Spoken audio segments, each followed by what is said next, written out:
자, 3페이지 볼게. 자, 기업이 직접 3페이지에 양가로 1 지분율 기준 지금 하고 있어요. 기업이 직접 또는 간접으로 피투자자에 대한 의결권을 20% 이상 소유하고 있다면 유의적인 영향력을 보유하는 것으로 본다. 그래서 딱 규칙 중심으로 돼 있죠. 자, 세 개에다만 동그라미 칠게요. 직접 동그라미, 간접 동그라미. 그리고 20% 이상. 우리 초과 미만 갖고 장난치는 거는 세법이야. 알겠죠? 우린 초과 미만 갖고 장난 안 친다 그랬어. 그러니까 뭐 20% 이상인지 초과인지 너무 신경 쓰지 마세요. 자, 그 다음에 동그라미 2번 볼게. 기업이 간접으로 피투자자에 대한 의결권을 가지고 있는지 판단할 때 종속기업을 통하여 취득한 지분만 합산해야 된다. 그래서 연결 실체 내의 지분만 합산하는 거지. 이걸 뭐라 그래요? 종속기업. 요건 관계기업이니까 관계기업의 지분을 합산하는 거 아니에요. 내가 의사결정을 할 수 없기 때문에. 그게 연결 실체 내 지분만 합산한다 그 뜻이고. 자, 동그라미 3번 나오거든요. 자, 관계기업에서 지금까지 말 문제가 되게 많이 나왔어. 4-5 문제가 나왔고 세무사 시험에도 엄청 말 문제가 많이 나와요.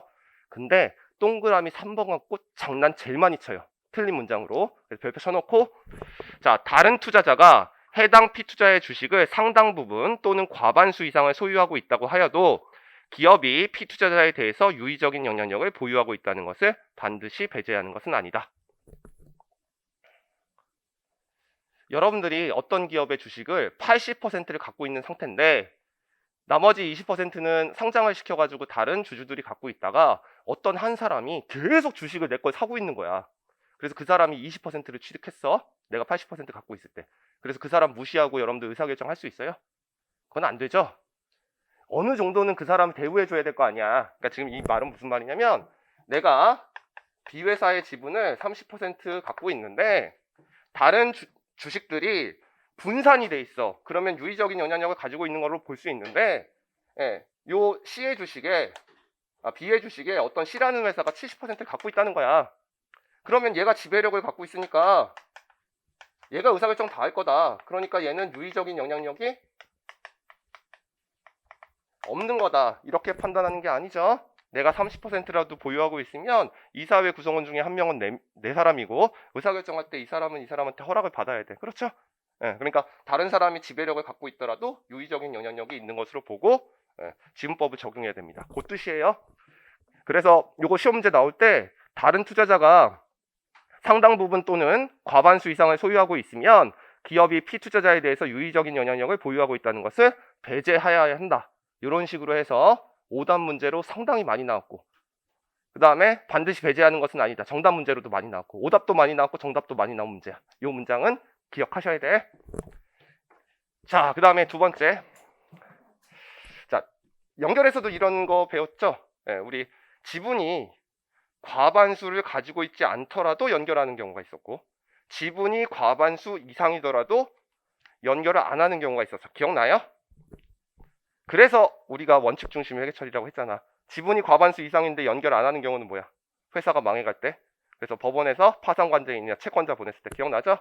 그리고 지분이 50% 미만일 때 판단하는 것은 네 가지 기억하자 그랬지? 계약상의 약정, 계약상의 약정, 투자자의 의결권, 잠재적 의결권. 그 다음에 그것의 조합.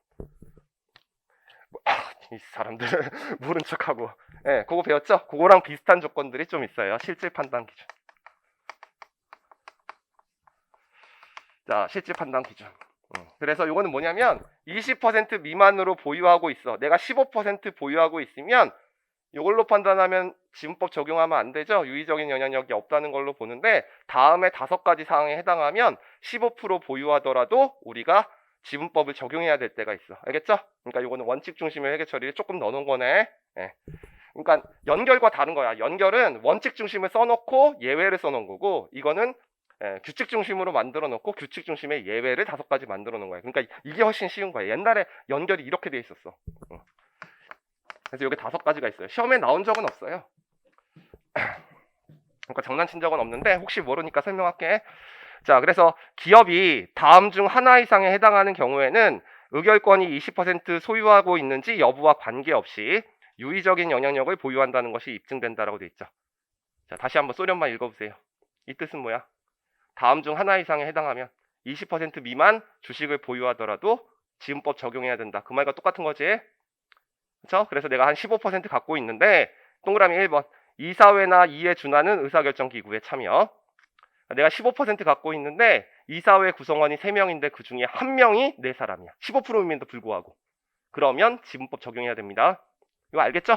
네. 그 다음에 두 번째, 배당이나 다른 분배의 의사결정에 참여하는 것을 포함하여 정책결정 과정에 참여. 우리 정책결정 과정에 참여한 거는 주주총회에서 의사결정을 한다는 건데 내가 15% 정도 의결권 갖고 있는데 어떤 나라들은 의결권 하나당 이런 주식한테는 의결권을 2개 주겠다. 주식 한 주당 이 주식에는 의결권을 2개 주겠다. 이런 식으로 만들어 놓을 수 있다고 그랬지. 우리나라는 주식 하나당 의결권이 하나예요. 그래서 그렇게 되면 주주총회에서 30% 이상이 되니까 그럴 때는 20% 미만이더라도 지분법을 적용할 때가 있다. 동그라미 3번. 기업과 피투자자의 중요한 거래. 내가 삼성전자인데요. 삼성전자에 어떤 하청업체에 대해서 내가 주식을 15% 취득했어. 근데 그 B회사는 삼성전자한테만 100% 모든 물건을 팔고 있어. 쪽도 못 쓰겠죠? 그럴 경우에는 15%임에도 불구하고 지분법 적용해야 됩니다. 그 다음에 경영진의 상호구조. 이것도 마찬가지죠. 내가 15% 갖고 있는데 대표이사가 내 사람이야. 그러면 지분법 적용해야 돼요. 그 다음에 필수적 기술 정보의 제공. 내가 삼성전자인데요. 지분을 15% 갖고 있어요. 그런데 B회사가 어떤 물건을 만드는데 삼성전자의 기술이 없으면 물건을 못 만드는 거야. 그럼 삼성전자한테 쪽도 못 쓰겠죠? 그럴 경우에는 15% 미만임에도 불구하고 우리 지분법을 적용해야 됩니다. 이거 여러분들 외울 수 있겠어요? 만약에 2차 시험에 실질 판단 기준 5가지를 써봐라. 쉽지 않겠죠? 한 3가지 정도는 쓸 수 있도록 2차 시험 때는 준비하고 1차 시험 때는 그게 중요하지 않을 거야. 그 다음에 세 번째, 우리 판단을 할 때는 연결과 똑같아. 자, 처음에는 보통주가 아닌데 권리 행사를 하면 보통주로 바뀌는 금융상품을 우리가 뭐라 그랬죠? 잠재적 보통주라고 했죠. 그래서 여러분들 똑같아. 연결과 잠재적 의결권을 고려하셔서 지분법을 적용해야 돼요. 자, 동그라미 1번 볼게요. 자, 기업이 유의적인 영향력을 보유하는지 평가할 때는 다른 기업이 보유한 잠재적 의결권을 포함하여 현재 행사할 수 있거나 전환할 수 있는 잠재적 의결권의 존재와 영향을 고려해야 된다. 그래서 판단할 때 잠재적 의결권, 잠재적 보통주 고려해야 됩니다. 이거 뜻 이런 거예요. 내가 A라는 회사인데 B라는 회사에 지분을 10% 정도 갖고 있어요. 그래서 B가 100주를 발행한 회사야. 그러면 내가 한 10주 정도 보유하고 있겠죠? 처음엔 이런데 B회사가 이제 급전이 필요해가지고 처음에는 보통주가 아닌데 나중에 권리 행사를 하면 보통주로 바뀌는 금융상품을 발행을 한 거야. 우리 중국회계 때는 이걸 뭐라고 불렀어요? 제목에서 복합금융상품. 그쵸? 그 다음에 주당이익에서는 잠재적 보통주라고 배웠죠. 똑같은 거야. 그래서 전환사채를 발행한 거야. 우리 연결이랑 똑같아요, 내용이. 근데 전환사채를 100주를 전환할 수 있는 전환사채를 이제 발행을 한 거죠. 그쵸? 그 중에서 A가 한 80주 정도, 80주를 전환할 수 있는 전환사채를 인수를 한 거지. 그리고 행사는 안 한 거야, 아직. 됐어요? 그러면 우리가 판단을 할 때는 어떻게 한다 그랬어? 요 전환사채 보유분도 같이 포함시킨다 그랬지? 그럼 요걸 포함해서 20%가 넘는지를 판단해야 돼요. 그래서 100주 플러스 80주가 되니까 요거 2개 포함시키면 200주 중에 90주가 되니까 45% 나오죠? 다행이다. 50%가 안 넘어서. 50% 넘으면 또 연결해야 돼. 그쵸? 그러면 판단을 할 때는 45% 쓰고, 중요한 건 판단을 할 때는 45% 쓰는 거야. 회계 처리할 때는 아직 행사가 안 된 거죠? 행사가 안 됐으니까 회계 처리할 때는 10% 써야 돼요. 됐죠? 연결과 똑같죠? 내용. 연결해서 이미 설명한 거야. 자, 그 다음에 동그라미 2번. 동그라미 2번. 지금 양가로 3번에 동그라미 2번. 별표 쳐놓고, 이게 또 관계기업에서 가장 많이 오답으로 나왔던 유형이야. 한번 전체를 읽어볼게요. 잠재적 의결권에 유의적인 영향력을 기여하는지 평가할 때 기업은 잠재적 의결권에 영향을 미치는 모든 사실과 상황을 검토해야 되는데, 여기에는 잠재적 의결권의 행사 조건과 그 밖의 계약상의 약정 내 개별적으로 또는 결합하여 검토하는 것을 포함하는데, 가장 중요한 것은 잠재적 의결권의 행사나 전환에 대한 경영진의 의도와 재무 능력은 고려하지 아니한다고 되어 있어요. 그래서 행사에 대한 경영진의 의도, 재무 능력 동그라미 쳐놓고 이거 고려한다라 그래서 항상 시험 문제 오답으로 나옵니다. 자, 우리가 지금 관계기업 투자 배우는 건데 관계기업 투자 이게 정답은 아니야. 예외가 있어. 근데 여러분들이 이제 먼저 초심자니까 이렇게 하는 거야. A 회사가 B 회사의 지분을 갖고 있는데 B 회사의 지분을 만약에 20% 이상 갖고 있으면 이 회사의 경영권을 행사하기 위해서 재무정책과 영업정책에 참여하기 위해서 갖고 있으니까 이 회사가 망할 때까지 이 주식은 일단 팔지 않는다는 거야. 그러니까 팔지 않으니까 이 주식을 시가로 평가하는 게 정보 이용자들에게 유용한 정보를 제공하지 않는다는 거지. 그래서 어떻게 회계 처리하는 거냐면 이 회사가 그럼 언제 B 회사가 망할 때 이 주식을 자녀재산가액을 분배받겠지. 그럼 우리 자녀재산가액은 어떻게 분배한다 그랬어? 자산을 공정가치에 팔고 부채를 그 시점에 공정가치로 갚아. 그러면 순자산이 있는데 자본이 공정가치로 평가될 거고 이 자본의 공정가치에 내가 30% 갖고 있으면 30%로 주식을 평가하게 되면 이게 100원이면 나는 30원의 자녀재산을 가액을 분배받을 거니까 관계기업 투자 또는 지분법 적용 투자 주식을 30원으로 평가하자. 그래서 지분법이야. B회사의 순자산 공정가치에 30% 곱한 걸로 관계기업 투자를 만들자는 거야. 여기까지 알겠어? 그리고 취득 시점에 순자산 공정가치가 100원인 회사였어. 그럼 30% 곱하면 30원에 취득하겠지? 그러면 관계기업 투자 30원, 현금 30원으로 회계 처리하자는 거야. 그런 다음에 B회사가 1년 동안 돈을 벌 거 아니야. 그럼 B회사가 1년 동안 돈을 벌면 어떻게 돼요? 당기순이익은 집합손익 타고 이익잉여금으로 가죠. 당기순이익만큼 자본이 증가되죠. 그래서 회사가 1년 동안 당기순이익을 100원만큼 벌어. 그러면 내 순자산 공정가치가 얼마가 돼? 200원. 그러니까 200원에 30% 곱한 관계기업 투자를 60원으로 만들자는 거야. 그러니까 얘가 이익을 벌면 내가 30원만큼, 100원에 30원만큼 끌고 오게 돼요. 그래서 관계기업 투자 30원, 지분법 이익 30원으로 끌고 오게 돼. 그래서 얘가 배당 줄 수 있는 이익이면 당기손익이면 나도 당기손익으로 끌고 오고 얘가 배당 줄 수 없는 기타 포괄손익이면 나도 기타 포괄손익으로 끌고 오면 돼. 얘가 이익잉여금으로 끌고 왔으면 나도 이익잉여금으로 끌고 오면 되는 거야. 그런 식으로 끌고 오는 거야. 그래서 지분법이라고 하는 거야. 여기까지는 이해 가지. 그러면 B회사가 지금 이익이 나는 회사다. 100원만큼. 지분이 30%인데 다른 거 없어. 그럼 나는 30원만큼 이익이 잡히니까 A회사 재무제표에 플러스 30원만큼 이익이 잡히겠네. 그쵸? 손익계산서에. 근데 이제 문제는 얘가 순손실이 날 수도 있죠. 단기 순손실. 그래서 얘가 단기 순손실이 났어. 50원만큼. 그럼 나는 지분만큼 끌고 와야 되니까 내 순자산이 50원에 30%만큼 줄죠? 그럼 15원이고 이쪽에 지분법 손실 15원이 잡히게 되는 거지.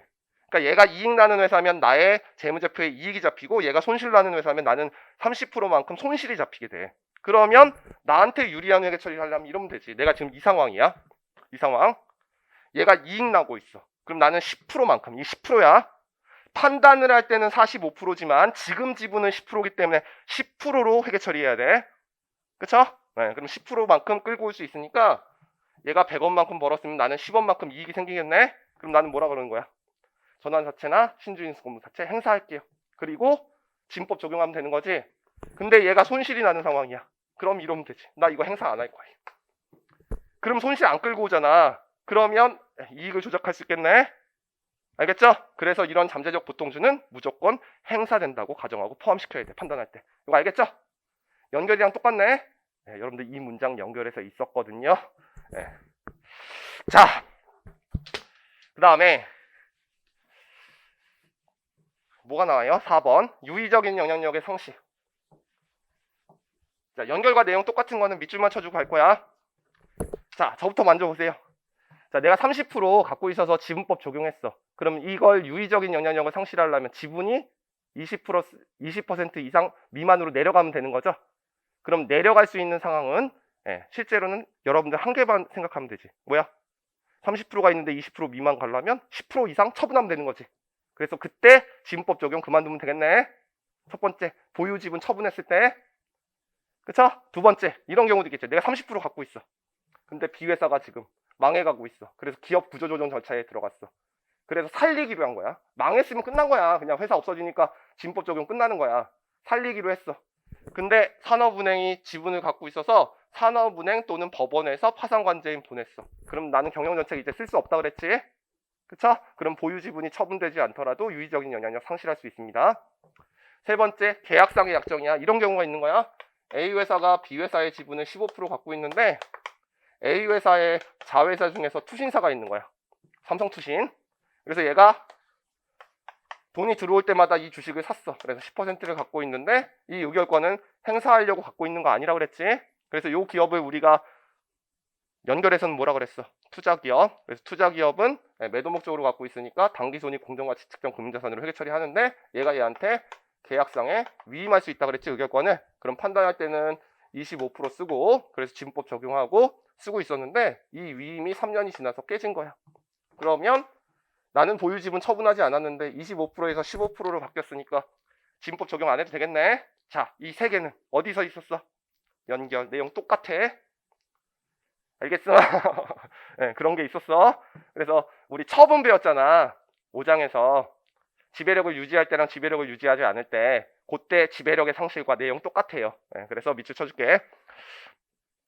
자, 유의적인 영향력을 상실할 수 있는 경우는 다음과 같다 라고 돼 있죠. 네, 그래서 1번 절대적이거나 상대적인 소유 지분율의 변동. 그리고 동그라미 2번 정부, 법원, 관제인, 감독기구의 통제를 받는 경우. 그 다음에 계약상 약정으로 유의적인 영향력이 상실되는 경우. 그래서 연결해서는 어떻게 나왔다고 그랬어? 이게 지분법에서는 한 번도 안 나왔는데 연결해서는 지배력을 상실하는 경우는 절대적이거나 상대적인 소유 지분율의 변동에 의해서만 지분율을 지배력을 상실한다. 틀린 문장이라고 했지? 두 가지가 있잖아. 알겠어? 네, 그거랑 똑같은 거죠. 배웠으니까 넘어갈게요.